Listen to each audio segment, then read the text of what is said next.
Hello, my friends. Welcome to the Hermit Slant podcast. I wanted to let you know that the new intro music here was composed by my daughter Claire. I hope you dig it. I certainly am loving on her creativity. Also, this is episode 91 with Enrique Enriquez. And if you have not caught our past conversations, you should go check them out. Episode 13, Poetry, Magic, and Ice Cream, and episode 63, Definitions and Silence. Both available in the archives, either on the website or in your podcast catcher.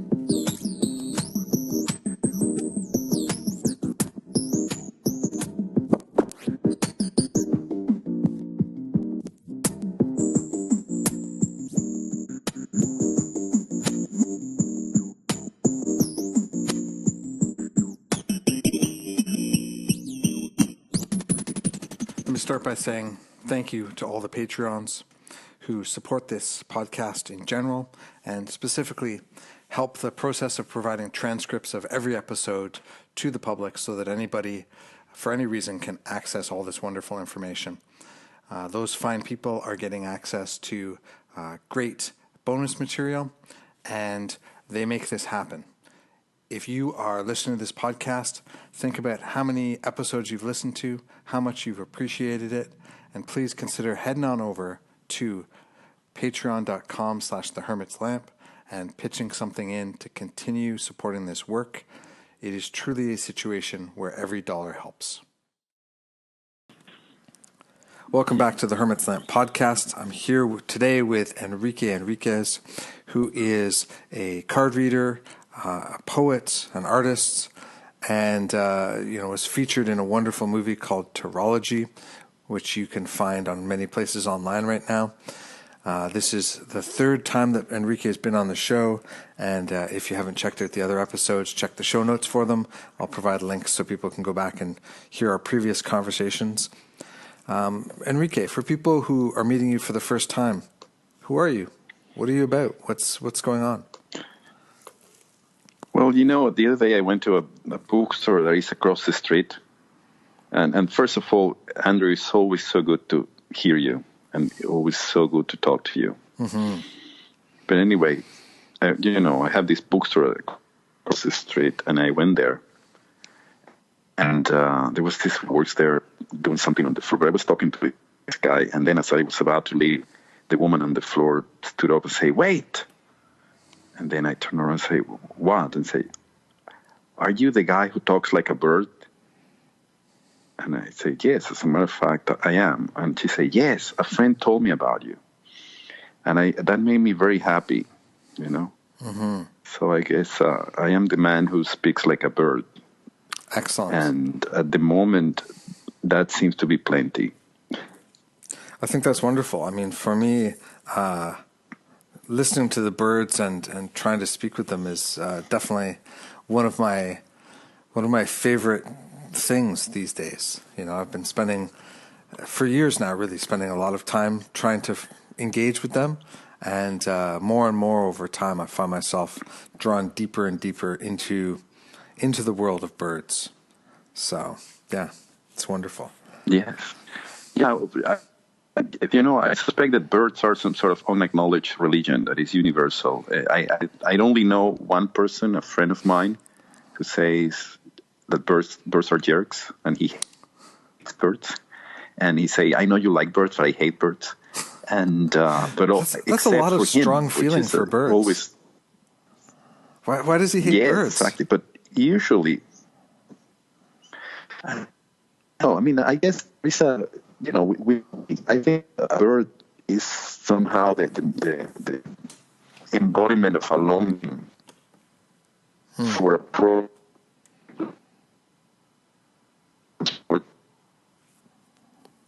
We look at a bird, we think about birds, we listen to birds.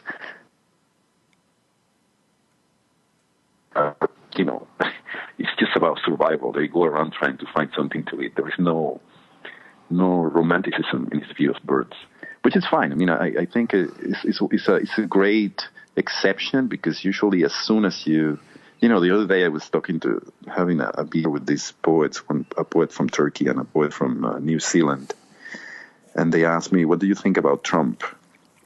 And I told them what I believe, which is that Trump has no place in my reality. I don't care. And then as soon as I mentioned birds, they told me all kinds of fantastic stories about their own relationship with birds. And about 45 minutes into the conversation, they say, see, that's why I don't think about Trump. Right. I mean, there are better things to occupy your mind. Yes, so I think that's birds account for that common longing we have for some sort of transcendence that I don't want to put a name to it, you know. But then when you actually make a bird sound, you realize that you are enacting this form that is at once transparent and opaque, you know, because you are not really saying anything, and even so, everybody understands you. So I end up realizing that I like to speak like a bird, and that basically means that since the beginning of this summer, I started actually recording myself using all these bird calls, like these wooden artifacts or metal artifacts that imitate the sound of birds, and then sending my friends bird messages instead of text or voice messages, right?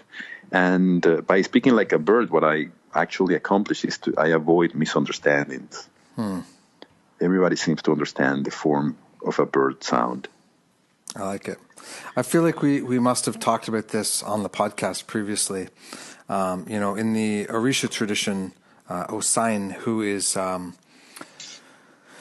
he's responsible for all the knowledge of all the plants and all the magic that comes from that. He's sort of the wizard who lives in the forest, who's been beautiful, yeah, broken down and you know, scarred by various conflicts and battles he's had over the years. And Osain speaks like a bird. You know, when we do certain ceremonies and we sing, there are these parts that where we sing where we're singing not any words, but just to imitate the sound of the birds and to acknowledge the way in which Osain speaks to us, right? So, that's fantastic. Yeah, so you know, you're in good company. Yes, of course, and no, it's amazing when you start looking into it, the amount of effort and time that people have put into trying to imitate birds or talk like birds or understand birds through history. And there is just as you say, there was some sort of pre-Quranic poetry that was all based on imitating the cooing of a mourning dove. And then you have the same in New Guinea. There is a tribe there that all their poetry is based on the idea of imitating the cooing of a mourning dove, that wailing sound. But I mean, there are countless examples and, of course, thousands of poems about birds. But I guess something clicked or shifted this summer as I started working with that, because I understood that the moment I start sending these bird sounds to people, I went from somebody who could interpret signs to somebody who was just delivering signs. So they became the interpreters. They were the ones telling me, yes, thank you, I really needed this today. Or like happened the other day with this man. He sent me a recording of a bird that he hears out of the window, and then I just mimicked it. I just imitated I sent him back the same thing, but I made it. And then he say, "Oh, I love yours because I can hear my own name in it." And you know, and that like a friend from Finland who say, you know, birds are only quiet when there are earthquakes or tsunamis or something horrible is about to happen. So whenever I hear your bird voice, I just feel that everything is okay.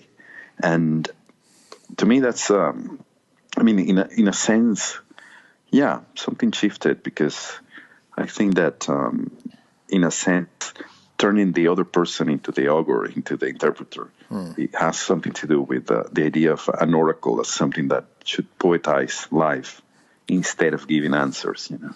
Well, and I think that, you know, let's be honest about, you know, I mean, I won't even bring my clients into this about myself. There are times where I go to the oracle hoping that the oracle will tell me that everything's going to be okay. And, you know, the prospect of thinking that, well, as long as I can hear the bird song, or as long as I can go into my messenger and find a note of you playing and play that song, the answer is the birds are singing. There's no tsunami. There's no earthquake. Exactly. There's no predator Yes. here, right? You're good. Take it easy. Exactly. That's exactly one of the ways of seeing it. Yes. Mm-hmm. And so, yeah, I mean, it has been a really, at some point I started to suspect or maybe I decided to start acting as if all this enterprise of divination, as if we already got it backwards, and usually we have this idea or this image of the person, the reader, the diviner, who's sitting, waiting for the client or the, consultant to come. And then I decided, no, it should be the other way around, right? Because I was reading the Iliad, and there is this moment, which is a rather irrelevant moment, when it is said that when a person arrives to the city, he fills everybody with excitement. Because, of course, there is the potential of what this person may be bringing, news, things, weird fruit, something, right? Mm-hmm. And then I thought about that in relationship with angels and the idea of the angel. And, of course, angel is a word that comes from a Greek word for messenger, right? So the idea of the messenger brings news, like the birds that come and you say, as you say, everything is okay. The birds are singing, mm-hmm. or look over there because the bird, flew that way. So I decided I think it's better to become the angel or to imitate, dreams and angels, which are the only oracles that actually visit people. And they obliterate the reading on the table and just appear in people's life and then disappear, which is something you can now do thanks to all these little gadgets we have and social media and all that. So you can really become or have a virtual presence. Mm-hmm. So that's where I am at now. You've become the psychopomp, right? Yeah, somehow, yeah, in a sense. It's mm-hmm. this idea of, I mean, I'm a witness, and I look at things, and at some point, I guess what I understand is that in terms of giving answers to people, solving people's problems, giving them solutions, healing, all that stuff, I don't do that. I don't know how to do that, mm-hmm. but I know how to pay attention. I know how to be a witness. So at some point, it may be that I find a pleasant form, right? I look at something that is worth contemplating or worth sharing. And then maybe that sound, that word, that form could be the answer to somebody's question or the solution to somebody's problem. It could even bring some sort of healing to them. Mm-hmm. But it's not me. It's not me doing it. They are the ones interpreting the sign. Well, and I think that... I think that one of the things that's really interesting and that, I certainly appreciate about you and about all of our dialogues because, I think that the delivering of more concrete messages is also great, and it's a thing that I certainly enjoy. But I'm also really interested in this space where we revoke the expectation of meaning in a concrete way, and like I made this deck earlier in the year, which I shared with you when I was in New York, the Land of the Sacred Self Oracle. Yes. And, I initially wanted to say nothing about it and was like, I just want to make it and put it out there. But almost everybody that I talked to was like, I don't know what to do with this. So I need you to tell me stuff. And I was like, all right. So I created this course for it, and which is now just basically a PDF. And the first lesson is these images are nothing but ink on paper. They don't mean anything. They have no concrete meaning in and of themselves. What do you actually see? Because I think that leading people back to themselves is so profound and so powerful. Yes. And so against the nature of our culture, right? The nature of the modern age, right? Well, but what is interesting about that is that is exactly what contemporary art brought about. Right. Up to the beginning of the 20th century, art basically showcased a common narrative, and that could be, you go to Italy to see all these paintings of the Virgin Mary or Christ or the Book of Genesis or whatever. You have this idea of, okay, we all understand what we are seeing because we share these references. Mm-hmm. And then came, Malevich or Kandinsky or even Donald Judd or all these people and say, no, now you have the possibility to understand that thing before of you on your own terms. Mm-hmm. And that's exactly what you're saying. Is forget about what that is for the other person standing next to you. What is that to you? And of course, we still abhor that. I mean, most people put a lot of resistance to that because they want to be told what it is. They don't want. It's like the other day I had this. I had been reading the cards this woman finds on the sidewalk. I have talked to you about it for more than 10 years. And I stopped the other day because she sent me a card, and I told her about Nikolai Gogol, the Russian writer. And there is this wonderful little book a friend gave me about the dreams of Joseph Cornell.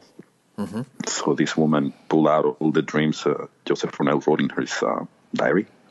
And the amazing thing is that when you read his dreams, you realize that they are not extraordinary in any way, right? Mm-hmm. Which is beautiful because you realize that dreams are this material that is available to all of us, and a plumber can have dreams that are as extraordinary as the dreams of fantastic artists as Joseph Cornell.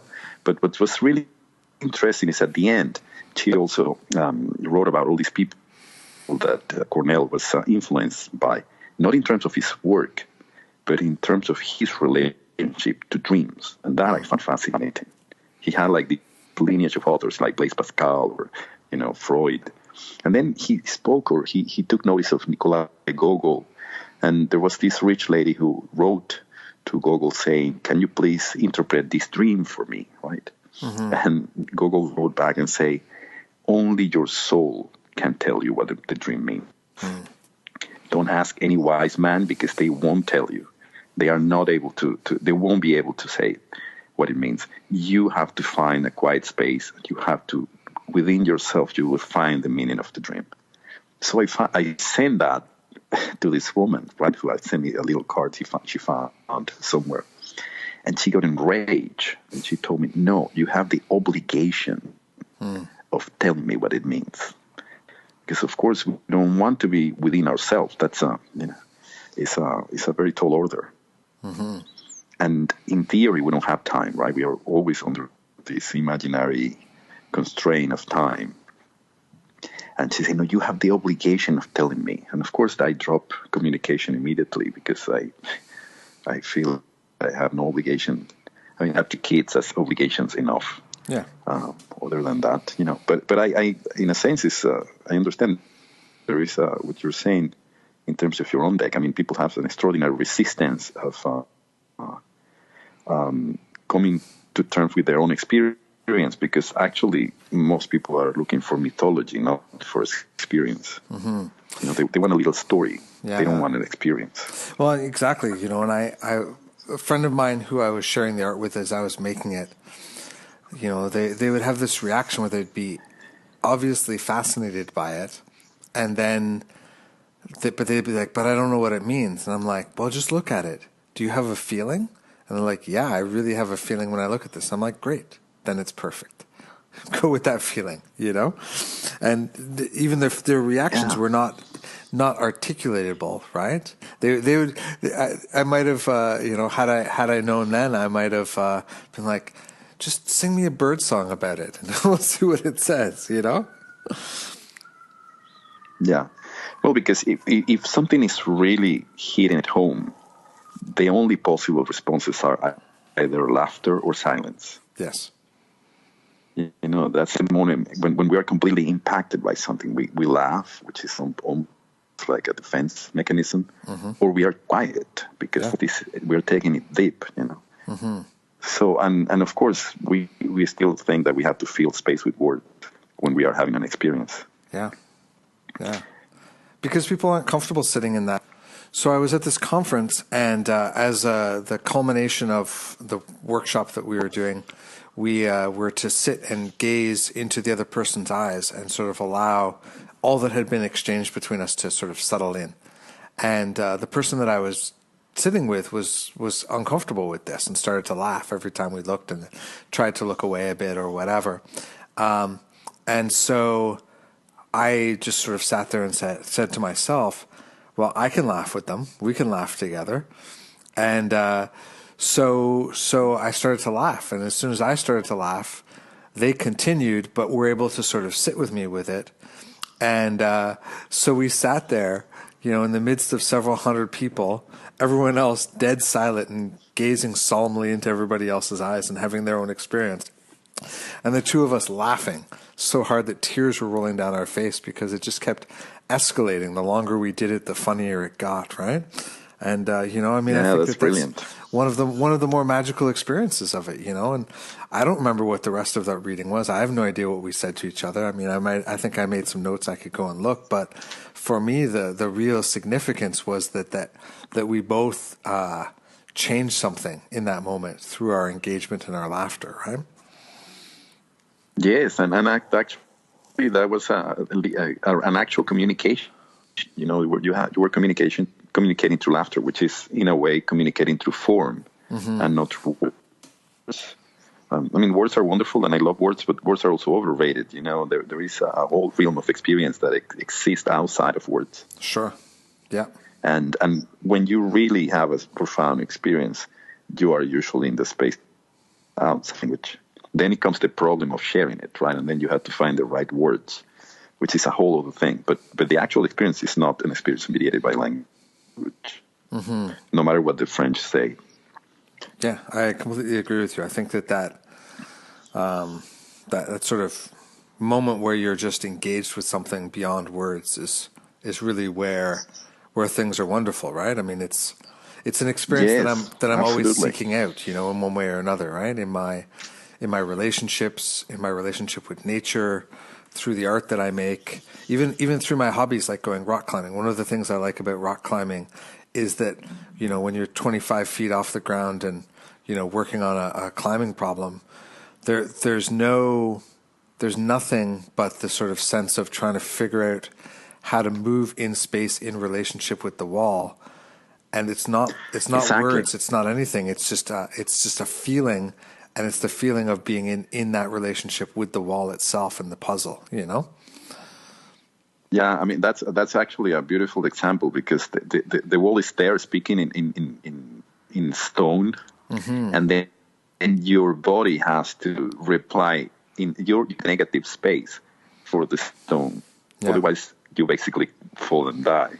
So you have to become endowed with that form, and that's that's an excellent example. Yeah, and it's definitely one of those things where you can make your mind up. Especially like I'm not the world's best climber by any means, but I climb sort of relatively challenging for most people kind of things. You can decide all sorts of things before you start the climb, but once you put your hand or your foot or whatever on the hold, then it tells you, if you're listening, what it wants you to do or needs you to do. Yes. And everything that you thought ahead of time kind of can go completely out the window where you're like, oh, I thought I'd be able to hold it from that angle, but in fact, I have to hold it from the other side now, or I have to do this or that, or, oh, wow, that space is so much broader than I thought it was. I don't know how to cross that gap now. And then you have to sort of feel it and feel the motion. And it really becomes a process of, most of the problem solving comes not so much from even thinking about it, but from being there and saying, okay, where do I feel the most settled in this position, and where do I feel like I can move from? Yes. And then you're like, okay, now I can see my way forward. Yeah, and it's sort of embodied knowledge that you have, we all have, and of course you acquire with experience the more you speak or you are in dialogue with the rock and the mountain. But at the same time, somehow that's also a dream. That's some sort of dream. You're just letting the symbolic world, meaning the world of forms, guide you upwards. For sure. Well, I mean, I feel like this brings us into something that you and I have been, discussing, over the last year or so, over the last 6 months, this question of what does it mean to live with the oracle versus to sort of learn and work the oracle. I'm not sure if I'm articulating it quite right in those words, but it's a good starting point, right? Yes.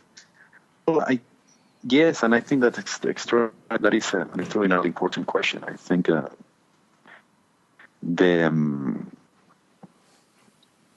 for example, there are ways to tackle that, but this year I finally managed to stop doing tarot readings, right?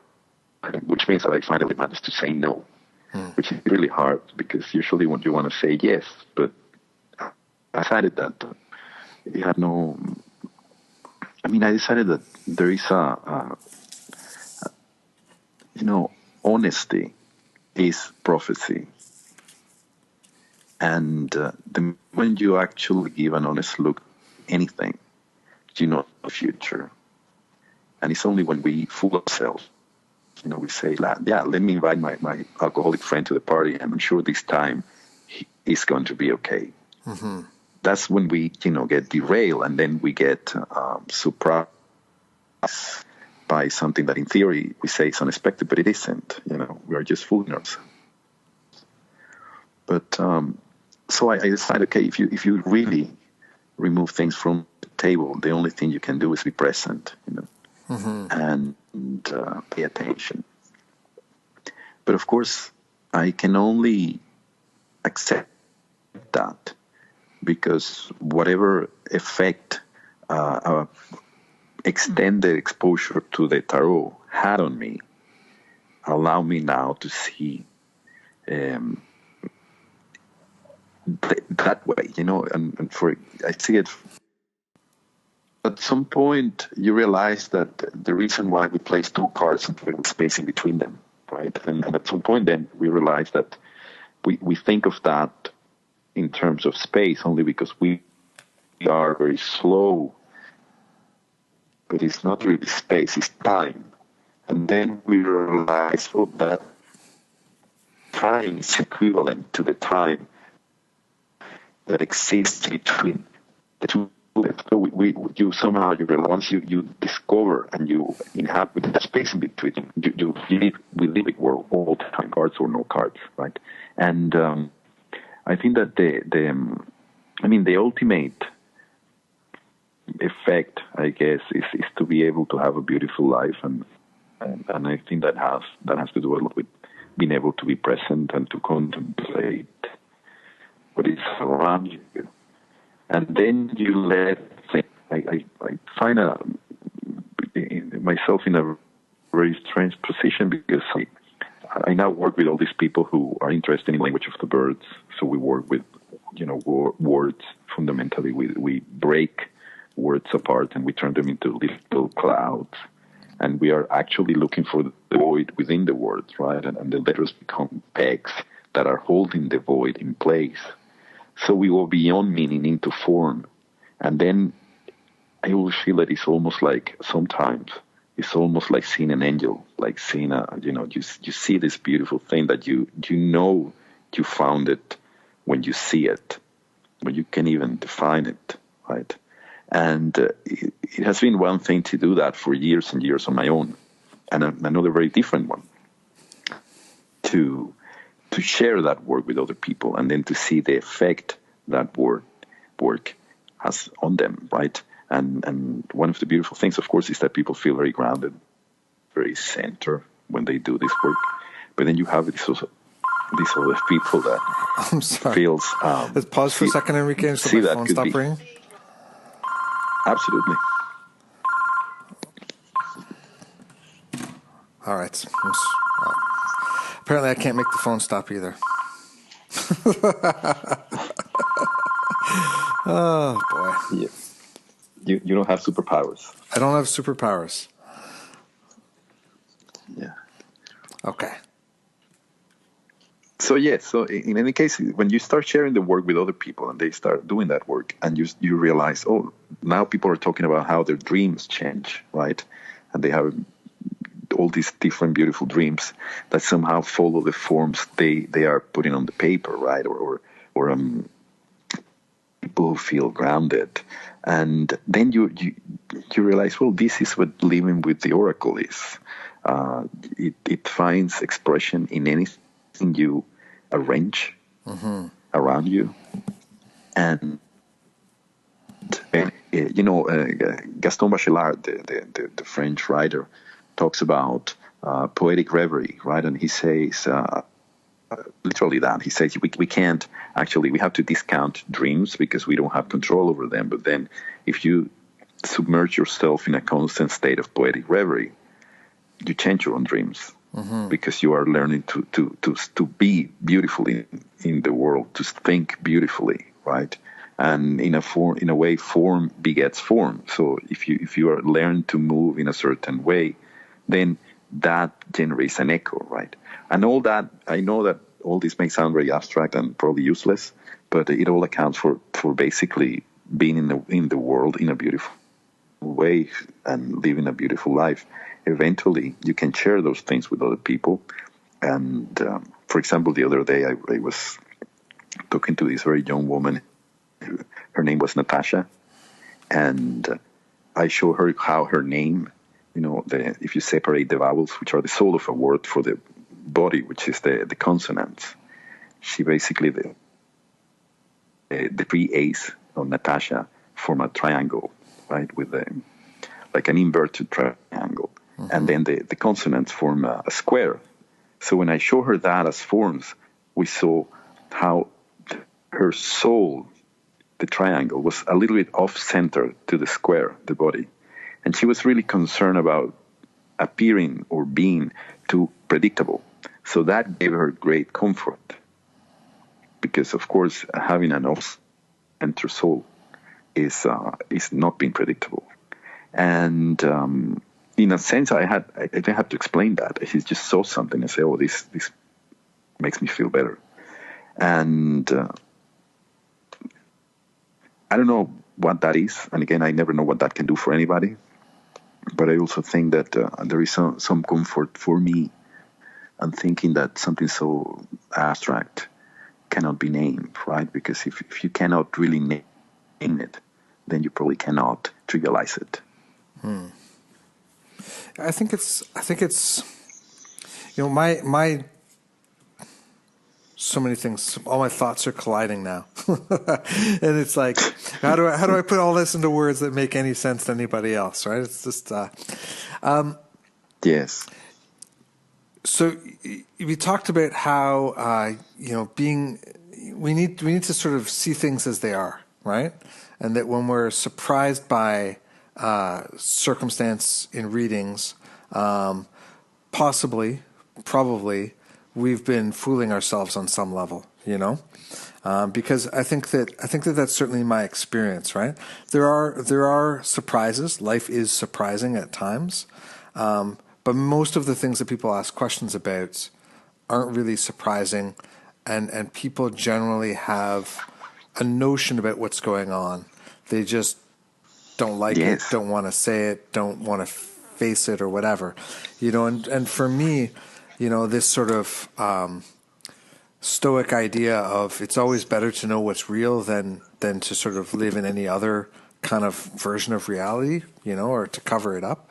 I think that that's something that I sort of really have valued over a long time. And I think that the kind of stoic notions, if you can kind of work with them outside of the macho bullshit that's so much stuff that gets layered on them today, I think that they really can be helpful.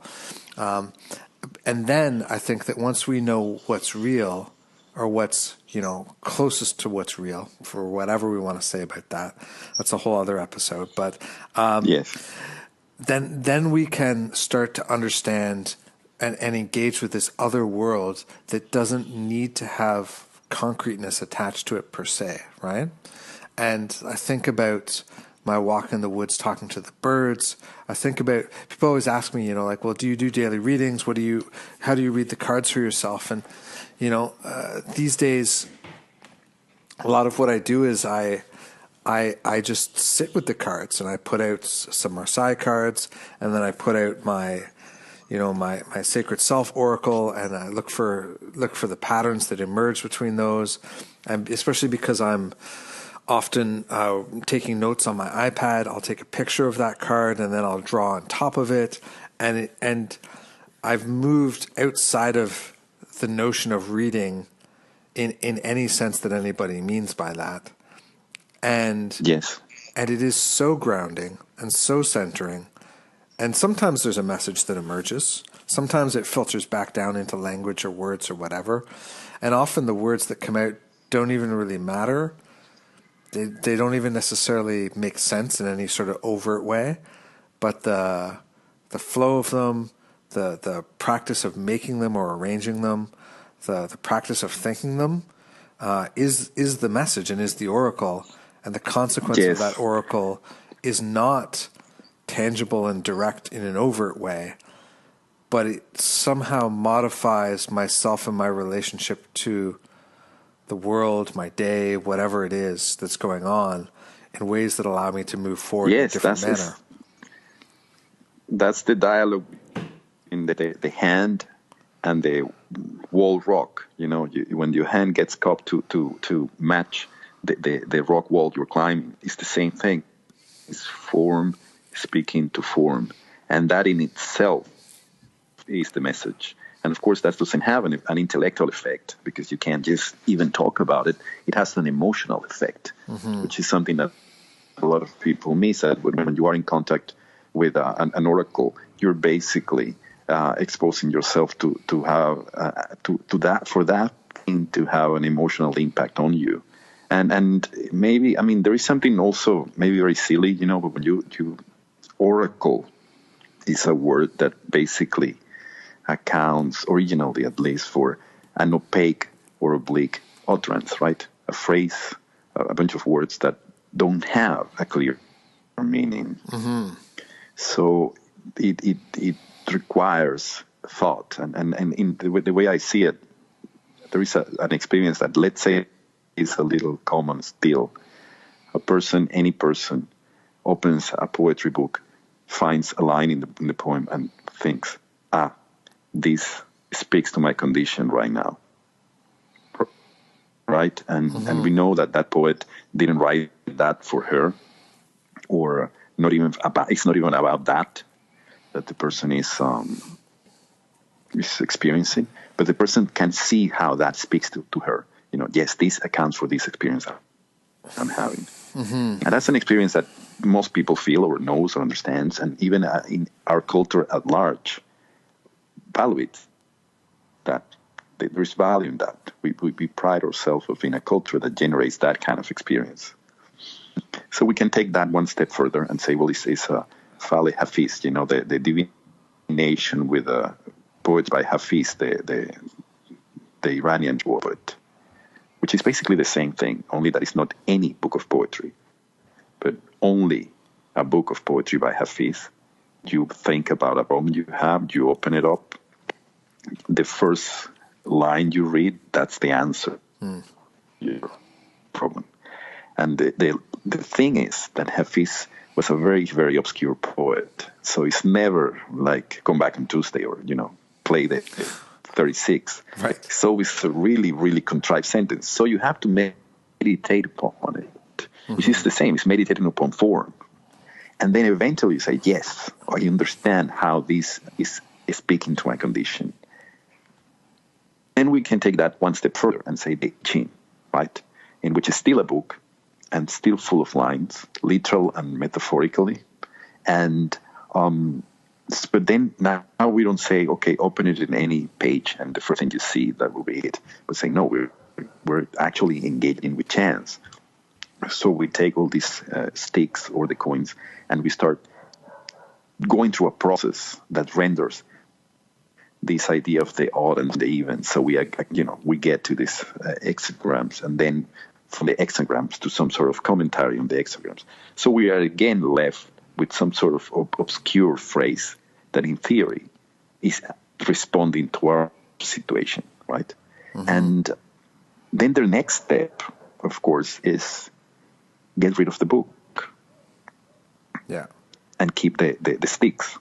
And right there we have all the divination systems we know, right? We have the shells or the bones or the cards or the coffee stains or grinds or the clouds. And the funny thing is, in our culture, the moment we get rid of the book, we step into what people define as superstition, right? It's no longer this poetical pursuit, basically, because we have this very old-fashioned idea of poetry as something that is anchored on the words and not on form. But of course, every time you look at an oracle, you're reading, and that reading is a poetic reading, is as opaque and obscure as the poetry by Hafiz or the I Ching commentary or the poem that you read. And well, think, I was talking about this with.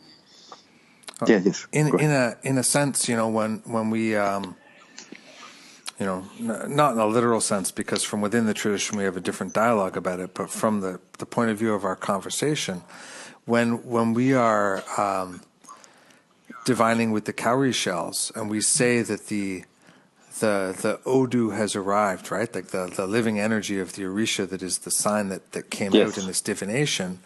And the belief is that the arrival of that Odu changes the person's life. It is just that process of invoking that energy through the shells and looking at it and seeing it and it being there. And then afterwards, the diviner's job is more so to manage that dialogue and make sure that the person understands enough of what has been said so they can go away and think about it, right? I mean, and there are other sort of literal pieces too, but that idea of the energy of the oracle arriving and us receiving it and that being the thing that changes our life, it comes with the notion that we don't understand what that is exactly. We can't articulate it clearly. And even when we're interpreting the Odu in a traditional way, we can't necessarily on any level understand all of the implications and so on of that.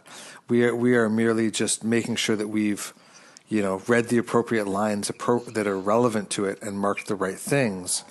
And after that, it's up to the person to sit with and allow that to unfold with them and through them and so on in a way that is certainly energetic and otherwise, but also definitely poetic and goes back to that sort of obtuseness of Hafiz or other things, the I Ching, where it's like, what does this really mean? How does this apply?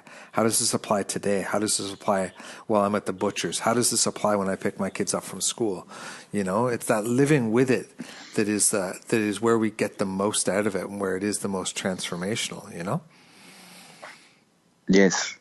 Yeah, and I mean, I was talking about this with my wife the other day, and she said that the problem really, the moment you get rid of the book or the moment that you step into the oracle, is the other person, the interpreter.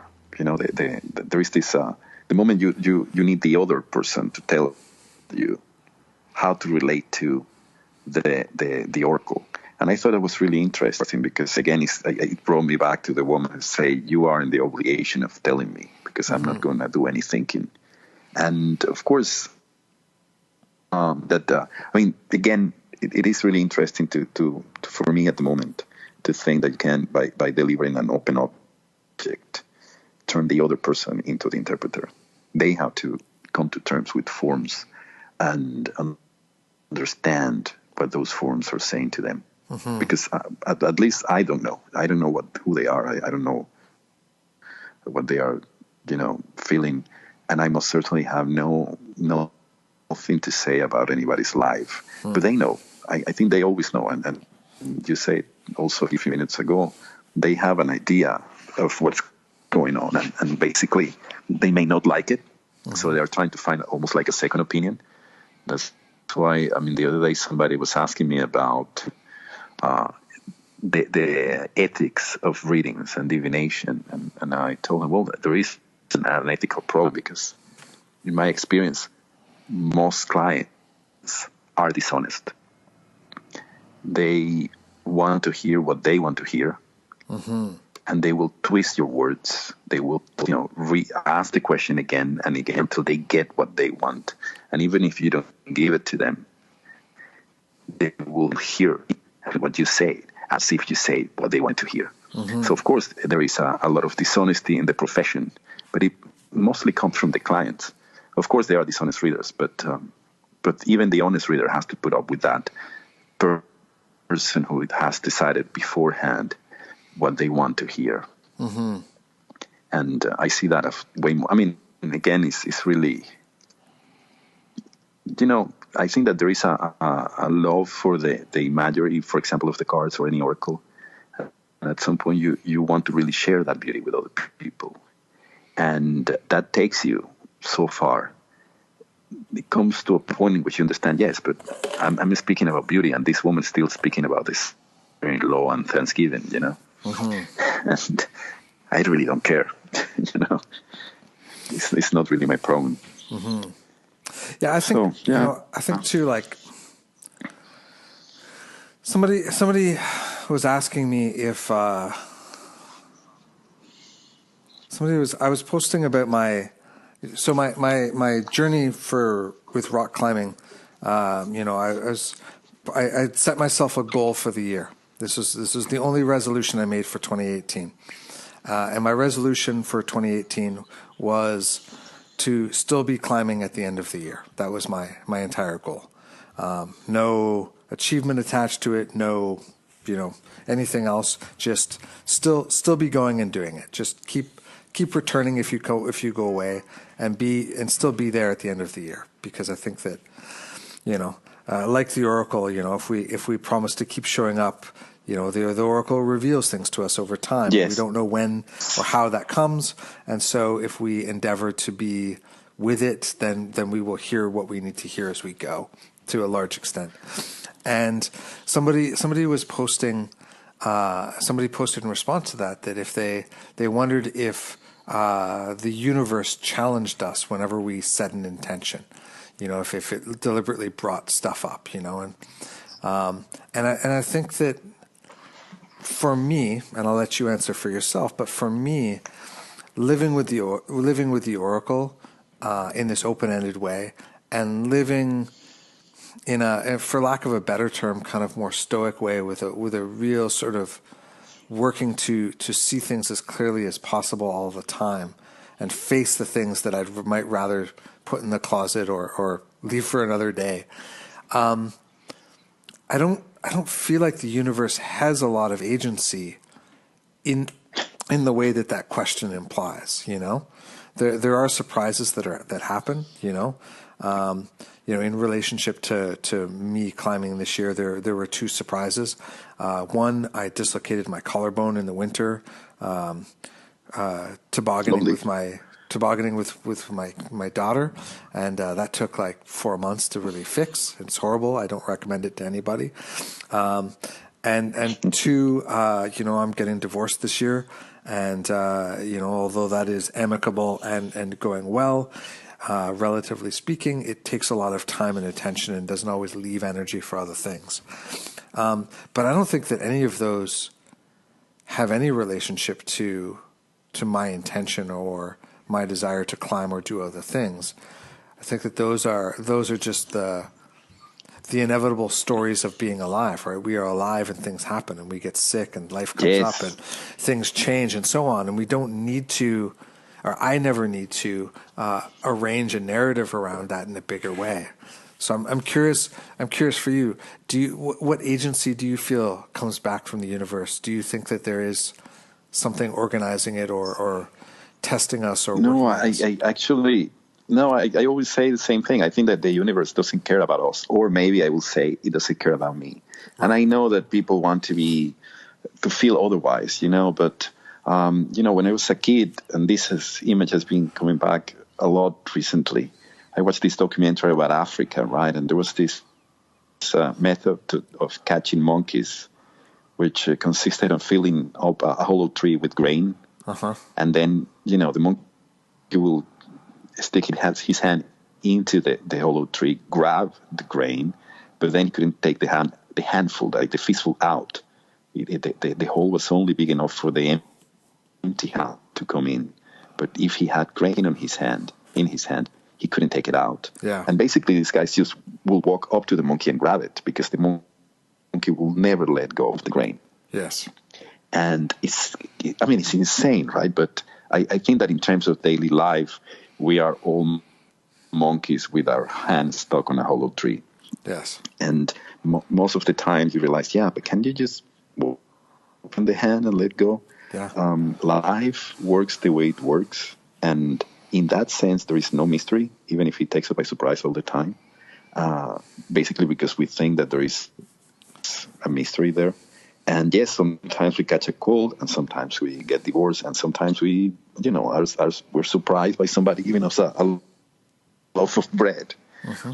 I don't think that actually, at least I understand that that's not the way people think, but I never thought that any kind of oracular work or oracles had any dealings with daily life in that sense of letting me know if I should change the oil of my car today or next week. Mm-hmm. I think it's more about transcending daily life and finding some sort of center, true beauty, through some sort of to some sort of a sublime condition in life.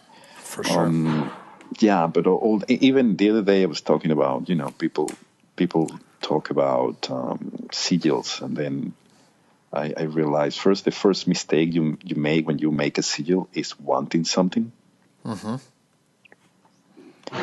And then you realize when you make a sigil to, I don't know, lose weight, let's say, and another sigil to get a red car, you're basically making the same operation, right? You take the words, you eliminate certain letters, and you consolidate everything into one small or smaller emblem. Mm-hmm.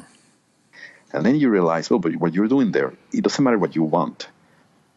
What you're doing again and again and again is a reduction. That's what, in the world of forms, what you're actually spelling is a reduction, which means that in time, it doesn't matter how many things you wanted, you end up with your mind shrinking. And of course, people don't like that because besides, you can't sell a book saying this stuff, right? You can't sell any books saying don't want stuff. The only books that sell are the ones that say you're entitled to want everything, and I can tell you how to get it. Mm-hmm. But you realize there is something really silly about trying to control daily life. Especially because daily life is not even that interesting, and it takes care of itself. Yeah, I think that, it's kind of why over the years I've sort of moved to my magic that I do tends to be most often oriented towards what I kind of now often call as identity magic, which is how do I change myself so that I can be more like what seems fruitful, more like what remove those obstacles in myself to doing the things that I need. It's not so much about changing the world as it is about shifting myself in relationship to it, so that if there's desire attached to it, so that what I desire is more accessible. Or so that I'm more at ease and more in the flow around whatever it is that I need to work on and change, Yes. Yeah. Yeah, I don't know. I think it's at some point I understood or I have been made to understand that presence is meaning, mm-hmm. and presence is also performance. Mm-hmm. Whatever you are performing, you're enacting. You are projecting something and causing an effect. And I'm at the moment more interested in just being, and be present and play along with the effect that causes. Mm-hmm. It's like when this woman started laughing, looking at your eyes and and you laugh with her. You know, you said that's the reality of the moment, and that's what's there. You know, and trying to make her show up or I don't know levitate will be useless. So yeah, I'm finding a lot of pleasure on walking around with my pockets empty. And of course, yeah, I don't know what magic is. I think that, in other words, I think that magic or some experience of mystery that I actually pursue or often feel works best when you don't want anything, when you don't want it, and it appears, it surprises you, gives you something. It's like a gift, you know, but it's not something you pursue in terms of how can I command for this to happen at will. And again, I understand that when you say that magic, the moment I speak of magic without will, I'm almost like undefining magic in terms of what people think magic is, right? They all seem to be convinced it's about will, exerting our will. And I think it's more about stepping aside, letting things happen. You know? Well, I think it's definitely about.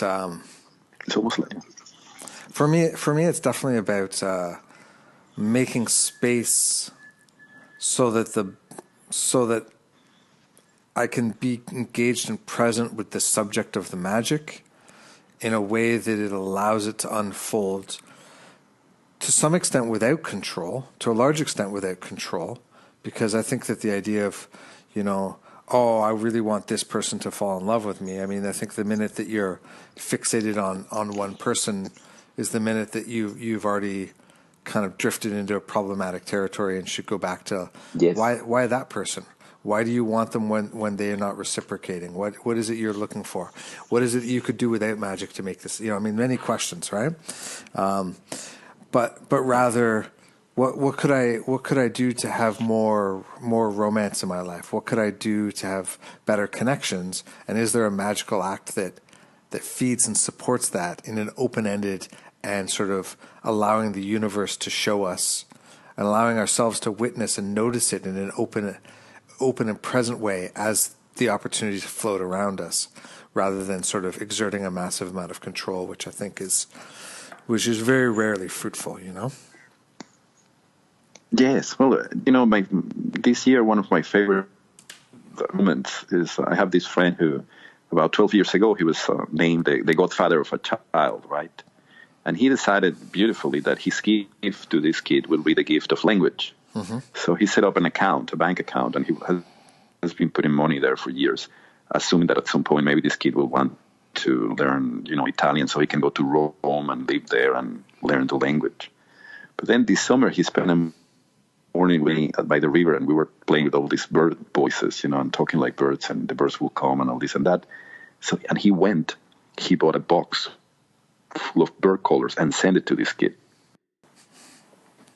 So yeah, so there is something extraordinarily beautiful and inspiring a person to commit this crazy act of gifting a kid a set of bird colors. And then he wrote this note saying, I believe this is a good first language for you to learn. And then for that gesture not to fall flat, you know, and for the kid to actually embrace this. And then this is a kid, I don't know, I have probably never seen in my life, but somehow it's beautiful to think that there is some residual effect of what I do that is part of that kid's life. And I don't know, I mean, the other day, for example, this woman wrote to me and she said that she wanted to speak like a hawk, and beautiful whistle, this is a bronze whistle that actually allows her to do so. And she said, well, I have a problem. And the problem I have is that I'm surrounded by sparrows. So I told her, well, you know, the problem is that the only way for you to know if you are actually doing it right is that all those sparrows are going to fly away because you become a predator, right? And she said, oh, but I mean, I love the sparrows. Do you think they are going to trust me? I said, yes, I mean, they are going to trust you as much as a sparrow trusts a hawk. Okay, so yeah, it's fantastic to think that you can create this face when a person can ask you that question, can talk about desire for bird nests, right? To be close to the birds. And at the same time, like, we are really not just talking like a hawk. We're talking about voice. We're talking about the consequences of having a certain voice and being responsible for what we say, what we put out in the world. Full of those of examples of what I consider poetry or living a poetic life through embracing the form of bird voice and the bird language. So yeah, it's wonderful. Well, maybe we should wrap up the us talking part of the conversation here. And there were definitely some questions that came through Facebook, and I think at this point, I'd love to hear you give like a one word or one phrase answer to them, rather than us sort of go into big long conversations. Perfect. Kind of like we did in one of them where yes. I did the rapid fire questions at you. Let's look at these rapid fire and see what comes. Okay. So one person asks, okay. So with your children, are they interested? Would you teach them these things about card reading? What are your thoughts on children and cards? Well, I have 3 kids. The middle kid already asked me to teach him, and I did so. And then yesterday, my daughter told me that she's 10. One of his friends, his classmates, actually asked, "Did your father ever taught you or told you how to read tarot?" And the word in the French way, in such a beautiful way, that I think she already knows everything she needs to know. Yeah, my youngest got a Sibylla deck, and reads that for me sometimes. Sibylla, yes. And it's just, she's so great at it. It's just, she's like, oh, look at this. Somebody's going to do something you don't like, but this is going to happen. But there you go. It's so wonderful, right? They have a sense of it, I think, which is great. And yes, it's less about teaching and more about just my son, when I explain it. Yeah, when I explained it to my son, after 15 minutes, he told me, "Oh, I understand. This is all about transformations." And I realized, it took you 15 minutes. It took me 15 years. Right. Okay. Yeah. That's that. Yeah. All right. Next question. What is the poem that the world needs in these times? I don't know. I guess my issue is that I don't have any faith in the poem as in the actual poem. I guess there is poetry, and poetry is everywhere in a sense. But I will say, in terms of poetry, yes, you just need to listen to the sparrows. The sparrows have this beautiful thing that is they are like Zen monks. A sparrow only makes a little sound, over and over and over. So it says everything it needs to say in one syllable. It's almost like tasting waters, Perfect. So yeah, the voice of the sparrow. What has surprised you regarding tarot in the last couple of years? The tarot world is like that movie Groundhog Day. In which you wake up in the morning, it's the same day again. Yes, Bill Murray. So we are all Bill Murray. Perfect. Yeah. And that's every day the same deck is being published, the same book is being published, the same conversation about the origin of tarot is being published, the same theory about the secret behind it is being discussed. Mm-hmm. And that's how we go, It never ends. Perfect. Do you consider tarot magic? And do you practice any forms of magic?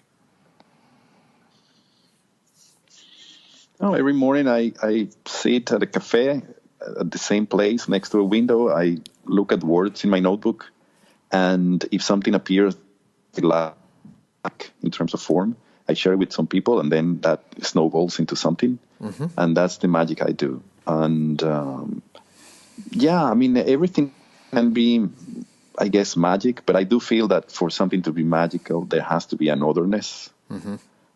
Meaning it has to take you to another place. It's I don't know. It's hard to, I don't know, to imagine doing magic with something that is completely like a daily thing, you know. But it could be. I mean, I think that, yeah.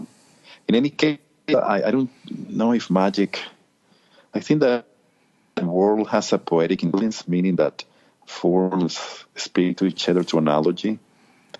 Maybe that's magic.